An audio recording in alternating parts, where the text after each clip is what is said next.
Carton Show. Have a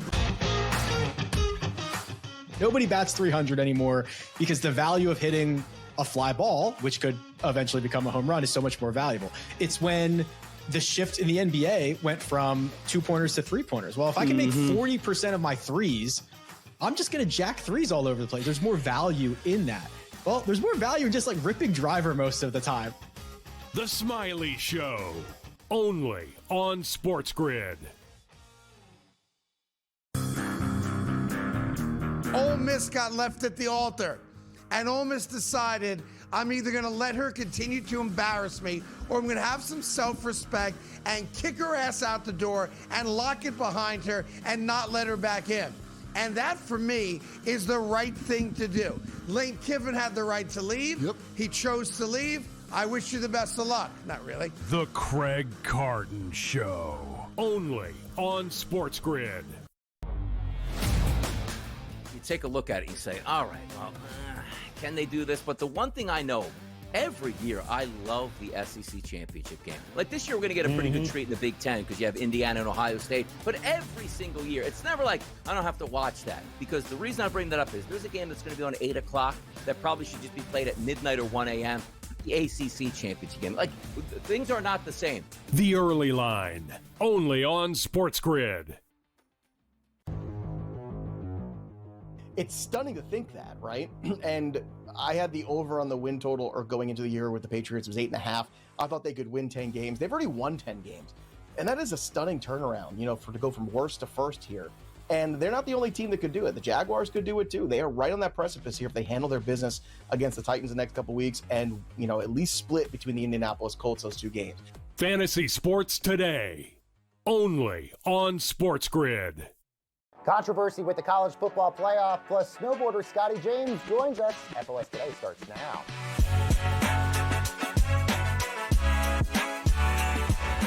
Hi, everyone, and welcome to Front Office Sports Today, your look inside the stories shaping the business and culture of sports. I'm Baker Machado here at FOS Studios in New York City, and this podcast is brought to you by Invesco QQQ. Changing the game has always been our game. You can access NASDAQ 100 companies in just one ETF, Invesco Distributors, Inc. And we got a lot to get to, so let's start with the drama with the college football playoff, all in today's main event. While everyone's still processing the official 12-team college football playoff field, this is undefeated Big Ten champ Indiana is the number 1 seed. Alabama and Miami both in. So too are Tulane and James Madison. But out, Notre Dame, BYU, and Texas. And the Fighting Irish's athletic director called for an end to the weekly college football playoff rankings. So for a full reaction, let's bring in college football analyst Ben Stevens. Ben, good to have you here. Thanks so much for joining us. So let's start with the full list of the 12 who are in. What are your thoughts on Alabama and Miami in with Tulane and James Madison? Yeah, Baker, it was very surprising to see Miami finally jump Notre Dame courtesy of the head-to-head victory way back on Labor Day weekend in week number 1. It was surprising to see Miami jump over Notre Dame and Alabama remain at the number 9 spot, which is where they entered conference championship weekend in the showdown in Atlanta for the SEC title game against Georgia. Of course, the Crimson Tide losing that affair by 21 points. It did not harm them. They are the only conference champion, Baker, dating back to the 2023 college football season. Of the 16 conference championship losers who entered that conference title game ranked in the college football playoff, Alabama is the only one in the previous 3 college football seasons to not even be dropped by a spot. We saw Ohio State lose in the Big Ten title game. They dropped by at least a spot. BYU lost in the Big 12 championship game. The Cougs dropped by a spot and out of the college football playoff in terms of consideration. Even Virginia dropping by 2 spots, losing in overtime to Duke. Alabama remained at the number 9 seed and thus earning an at-large berth to the college football playoff. All right, let's talk about one of the other teams I feel like is getting overshadowed in all of this. You mentioned the Big Ten championship. Indiana winning that. Now they're the number 1 team in the college football playoff. Obviously, a lot of attention is going to be on them. Will they be able to keep that number 1 spot for the remainder of the playoff here and win the whole thing? Baker, I'm not sure there are words that exist in the American dictionary that really can categorize what Curt Cignetti has done in 2 years in Bloomington, Indiana, taking over the losingest ever FBS college football program and only 2 seasons later leading IU to its first outright Big Ten championship since 1945. And I do not think it is just a feel-good story or one of the most remarkable turnarounds in college football history here in 2025. This Indiana football team is the best in the country, and they have proved that both on the field and how they have gone about their business in the 2025 campaign. So to answer your question, yes, I do believe that Indiana is not a fluke. They are the true number one team in the nation. They will await the winner of Alabama and Oklahoma at the Rose Bowl on New Year's Day. And I do believe the Hoosiers will be expected and favored to win that football game. And I ultimately believe Indiana will, advancing from the college football playoff quarterfinal in the Rose Bowl to a semifinal berth as one of the Final Four. Also, a lot is always made of one of the group of 5 schools making it into the college football playoff, but we got 2. We got James Madison and Tulane. Is that too many, or are you a fan of both of these squads making it in? I'm a fan of both of these squads making it in. Baker, FBS college football is the only sport where we decry the underdog. I'm not entirely sure why. In other areas of sport, collegiately, professionally, and frankly, other aspects of life, we celebrate the underdog story, overcoming adversity, David versus Goliath in triumph, that sort of celebration. At the FBS level of college football, we often bemoan those underdogs and the access that is necessary to compete for a national championship. And I believe that access is important in the college football playoff. Do not blame James Madison for winning all 12 of its games against Group of 5 competition in steamrolling teams en route to winning a Sun Belt championship. Do not blame Tulane for being one of the most successful Group of 5 programs we have seen in the last half decade, and their head coach John Sumrall before he departs to Florida, leading his team to a conference championship. The reason we have 2 Group of 5 champs into the college football playoff in 2025 is because of the chaos in the ACC. And frankly, large leagues now, Baker, that do not have the ultimate champion or the best team in their conference competing for a conference crown. I am a fan, based on this current structure, of both Tulane and JMU making the college football playoff. I believe it was the right call by the selection committee. Don't get mad at them. Maybe blame the ACC or others for what conference realignment has done to this beautiful sport of college football. Okay, so let's talk about the fighting Irish elephant in the room and all of this is Notre Dame. You mentioned ACC. The AD for Notre Dame obviously throwing a lot of shade at the ACC for one of the reasons why obviously it doesn't look like Notre Dame made it. You could also make maybe an argument their independence played a role in this as well. What say you? And do you think Notre Dame should have been in this? I do think Notre Dame should have reached the college football playoff. In Baker, I'm not so upset necessarily that Alabama and Miami got the nod in front of the Irish. I thought all along for the previous 5 weeks of the ranking show that Miami winning the head-to-head matchup and the game's results must always matter most should have been in front of the Irish.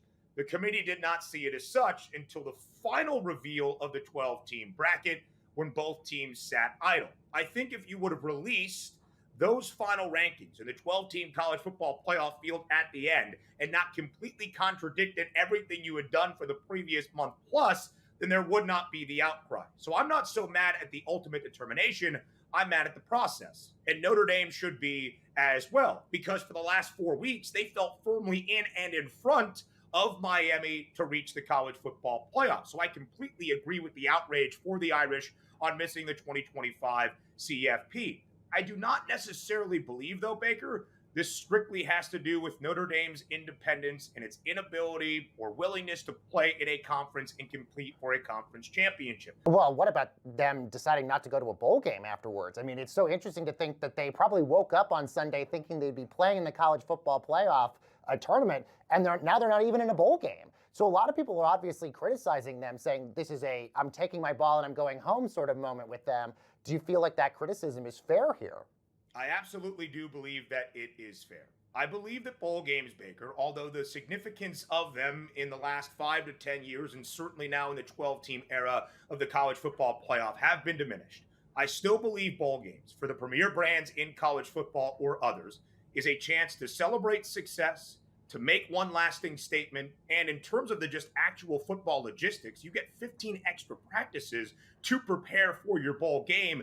Invaluable development for your program, not only to end out a successful 10-win 2025 season, but for beyond in 2026 and what Marcus Freeman continues to build in South Bend. So I do not agree with Notre Dame's decision to miss out on a bowl game. the People's National Championship, too, and the Pop-Tarts Bowl, reportedly one of the best bowl games, one of the shining standards of branding in bowl season in college football. I understand why the Irish say they do not want to play in a bowl game, because they are not going to help in terms of TV revenue for a system they believe left them out of the college football playoff. But I completely disagree with Notre Dame's stance that they declined a bowl invitation. For me, I always believe that bowl games are a celebration of success and a chance to develop your program moving forward. So what happens next? Do you think then it's inevitable then that we expand to 16 or 24 or however many teams get into this situation? What do you think happens next? Yeah, Baker, I do believe expansion is coming and is only a matter of time. I do not believe what happened here in 2025, leaving Notre Dame out of the college football playoff, will necessarily be that driving agent. I think it's going to come, because when you are working in college football, you must understand and try to be a realist at times why all of these decisions are made. It is not for the betterment of the sport. It is not for the betterment of the product on the field for the actual games. It is for television revenue. And that is only going to expand with more games and more of a sample size for 16 teams or 24.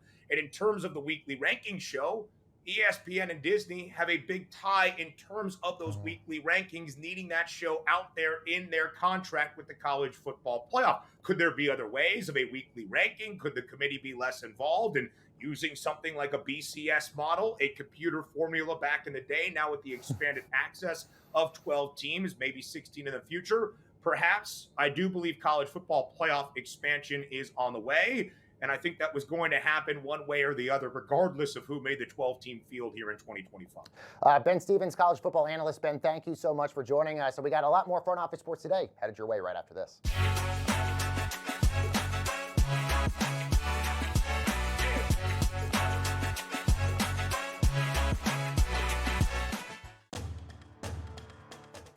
They have a bigger talent pool potentially, and they're going to give them anything it takes to potentially get this team back to a national championship. And if you want to set a legacy, you could maybe have one good year at Ole Miss and maybe potentially, 5 or 6 9-3 campaigns, but you're not going to make the playoff each and every season, or at least that's the mindset. You have a better path at LSU or a bigger school. SportsGrid's College Football Today. You're a 1 o'clock guy again, huh? Well, I didn't know I have to appease you. What do you mean appease me? I'm trying to get a read on you. Well, that's it. I don't want you to get a read. I said. Okay. What are you? You're on me like flies on rice. Well, I once watched you destroy an NFL team's season because you zagged so hard in the Best Bet segment. Pro Football Today, only on SportsGrid. Everyone has just been lying about this whole thing. Okay. Of the top 15 teams in the country, there are 4 total losses to unranked football teams. Miami has half of them. Game time decisions, only on SportsGrid. Florida was thought to get Lane Kiffin, but they go and turn to Tulane head coach John Summerall. This is a solid hire, coach. He's a tough-minded coach. I thought he would be a perfect fit at Auburn, just knowing he's from Alabama. But I think Florida got an outstanding coach. He will be a tough nut that knows how to win football games. The Bowden Blitz, only on SportsGrid. And welcome back, everyone, to Front Office Sports Today. I'm Baker Machado here in New York City, and Olympic medalist and world champion snowboarder Scotty James has a new documentary coming out on December the 19th on Netflix. It's called Pipe Dream. This is all ahead of the 2026 Winter Olympics. This is Scotty chases his first gold medal. So joining us now is Scotty James. Scotty, great to have you here. Thanks so much for joining us. So what made you want to do this? What made you want to do a documentary? Well, thank you for having me. A lot of reasons why I wanted to do a documentary, and a lot of things I discovered about myself and what other people thought about me through the process as well, which has all been very fun.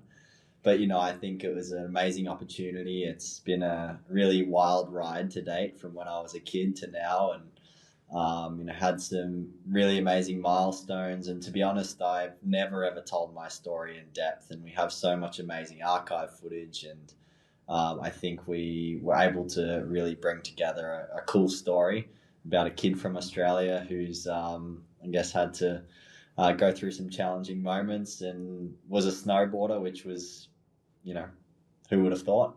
So it was really, really fun to create it, and relatively emotional as well, I must say. But felt like the timing was right, and it's now. Absolutely, and you really get that when you watch the documentary, especially at the end, how it sort of all comes together really well. Scotty, what were some of your favorite aspects of doing this documentary? Maybe were there people specifically that you enjoyed highlighting or working with on this?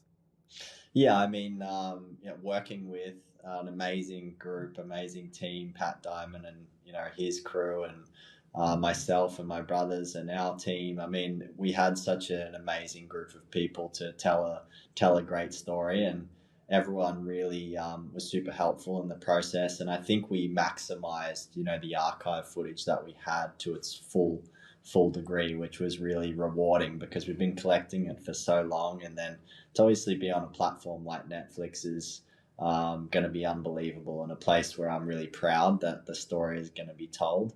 And it was a lot of fun. And I think naturally a lot of my peers and very highly respected people in the industry had their thoughts on my journey, and some of my other competitors, and it was really the first time I've actually heard them talk about me specifically, the good and the bad, and all those. It's all amazing, and I really enjoyed watching it and listening to all of those things. So collectively, we had a great group, and really appreciate everyone's time and hard work to make it come to fruition. Well, one of the themes that's talked about a lot in the documentary is your legacy and kind of how you want to be remembered for all the things that you've done on and off the snowboard. What do you think is going to be your legacy, and what do you want it to sort of be? And do you feel like this documentary sort of encapsulates it really well? Yeah, I would say, I still feel very young, so legacy is a big word. But, I mean, in fairness, snowboarding's a very young demographic. A lot of the guys I'm competing against are anywhere from 17 to myself, 30. So, it's gets harder and harder every year to try and spearhead half pipe and stay in front. But yeah, I would say legacy to me is, I think, there's definitely a component there where you want to be, relatively dominant in your field, your respective field. But also, to me, I would say what would make me most fulfilled is maybe the mark I leave on half-pipe riding and how I've gone about half-pipe riding myself and paved my own path about what I think progression is and all those kind of different elements that you incorporate into a run. And then also, what I'm doing away from the mountain, building the half pipe for the kids in Mookie's Mini Pipe Cup, and then investing in the X Games, and really trying to get this whole, I guess, being very fulfilled one day when I look back on my journey and say, regardless of the accolades and the medals, I feel like I left a footprint in the industry, and for the kids into the future would be the most rewarding. And if you can summarize that as legacy, I'd be very happy there. Yeah, let's just talk about this just a little bit more, because I think you segued great to my next question, which is really how you're trying to build the legacy for the younger generation. I mean, you just mentioned buying a pipe back home in Australia at your home mountain. I mean, is that sort of what you're trying to do, is build for the next generation here? Yeah, I think where I was inspired by that was when I was growing up as a kid. I was riding little half pipes, which is a lot more fun and engaging.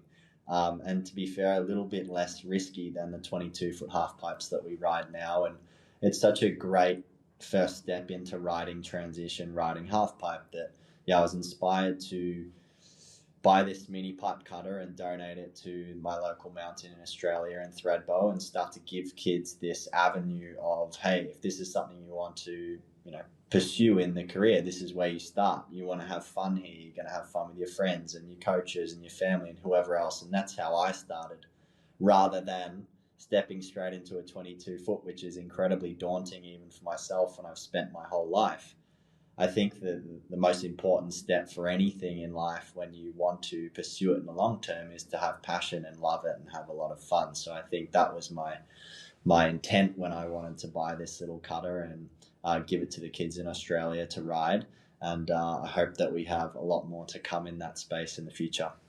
In addition to the Olympic Games, obviously, we know you a lot from the X Games. Next year, actually, the X Games will have the X Games League. You're a part of that, but as an advisor, I'm curious, what's going to be your involvement in the X Games League, and what's maybe different as an advisor than, say, an ambassador or an actual competitor in this? Yeah, I think it's, I wear a couple of different hats now when it comes to X Games, but most importantly, my main hat is still to, want to try and win the events. And then the other hat is how can I gather as much information from the athletes literally in the present moment, which I think is relatively unique. I feel a lot of other athletes kind of get to the end of their career and then they decide, hey, let's maybe step into the business side and see where we can help the industry, which I think is amazing. But I saw an opportunity, and it was also timing where I thought, I want to invest in this company. I've always loved it. It's got an amazing history, but I do think that as myself can have some real positive impact from the athlete's perspective, as well as competing. So in the case we're in Aspen and we need some adjustments in the pipe, I speak directly with my competitors and it's an immediate feedback from the mountain to the business. And I think that's been hopefully really helpful to grow the business, and we can create more fandom in the future and get more people involved. Well, all of this really exciting to see what's on the horizon for you. And of course, we're going to be watching you for the 2026 Olympics next year. And we're going to be watching you on Netflix on December the 19th. The documentary following Scotty James is called Pipe Dream. Scotty, such a pleasure to have you here. Congratulations on all the success. Thank you so much, guys. I hope you enjoy the film. Thank you so much, Scotty. And stay with Front Office Sports for more on the business and culture of sports.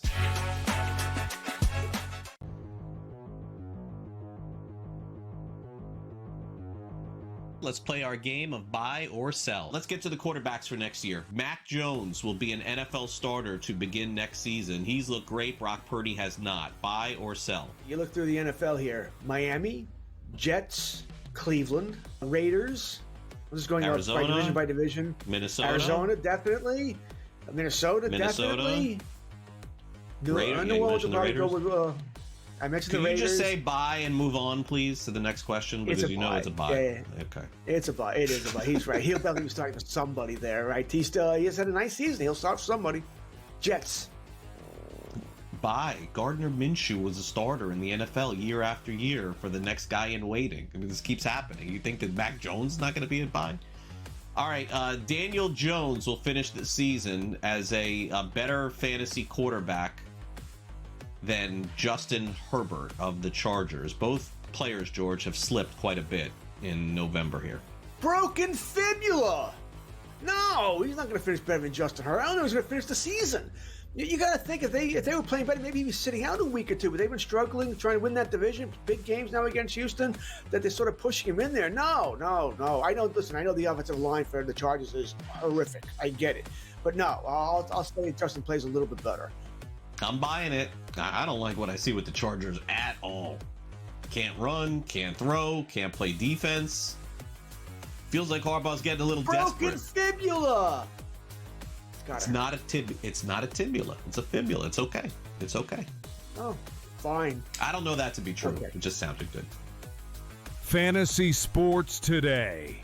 Friday starting at 3 p.m. Only on SportsGrid.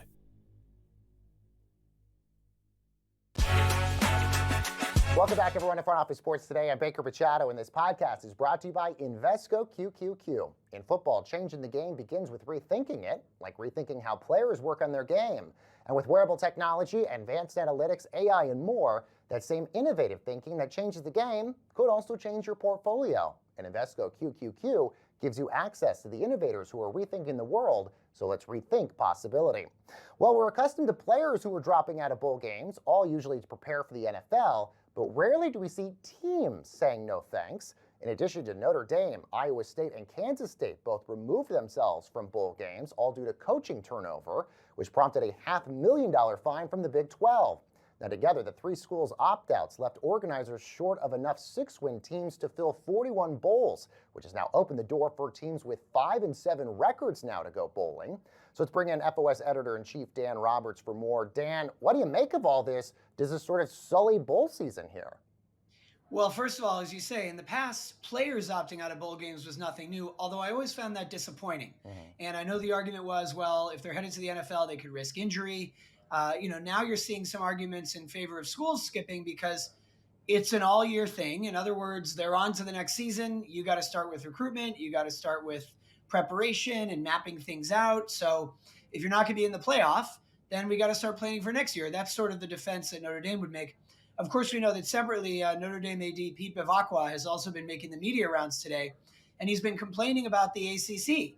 And we feel abandoned by the ACC and left behind. Or, basically the complaint is the ACC was out there publicly stumping for Miami, and you could argue that it worked, the campaigning, right? The ACC network repeatedly re-aired the Notre Dame-Miami game because, of course, the two happened to play, and in that head-to-head matchup, Miami won. So that was the argument to keep Notre Dame out. That whole complaint is funny to me because Notre Dame is not in the ACC for football. They do have a partnership for some games, but, are you in or out? And they're independent. They benefit enormously from being independent in a number of ways. In past years, you could argue that being independent was a boon to Notre Dame with getting into the playoff.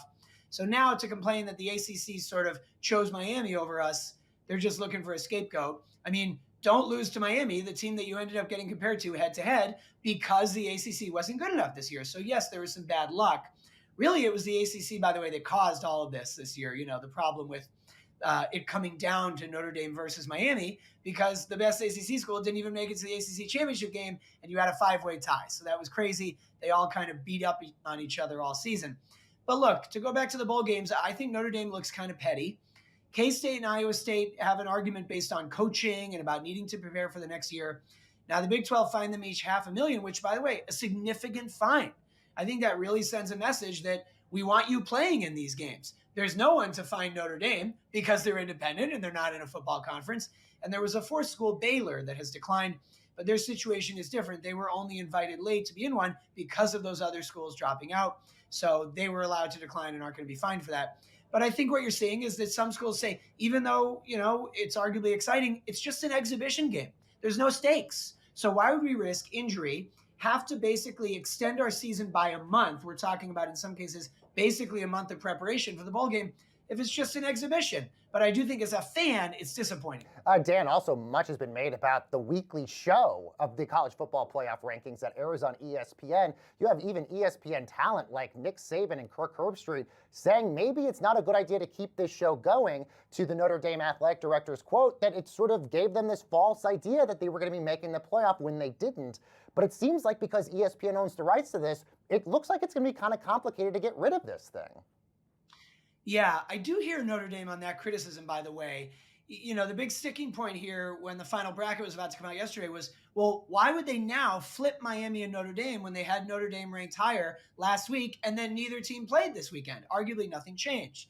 But Herbstreit, even before we heard from Juracek, the playoff committee chair yesterday, kind of cleared this up. I think he was probably parroting their own views that he had heard, but he basically said that they don't view it that way. They don't view it as, we had them ranked in this order last week, and so why would it change this week? They see it as every week when we go in there, it's a brand new, fresh conversation all over again. I do think that the committee also kind of revealed that when you go in matters, when you get ranked. The first time that you get ranked in that top 25 and then that top 12 says a lot. It's almost like once you're in, you're going to stay for a while unless something big happens. And so I think that adds to the criticism that they do these ranking shows far too early. I mean, when they first do the rankings, they're almost arbitrary. By the way, Bama lost to a terrible FSU team early in the season. It didn't seem to matter. So I also, if you ask my personal view, I think the easiest thing would have been boot Bama and boot BYU. And I think the conference championship games should matter, but that's a separate topic. All right, our editor-in-chief, Dan Roberts. Good stuff as always, Dan. Thank you so much. And with the last few seconds we have left in the show, let's tell you what we're watching on this Monday.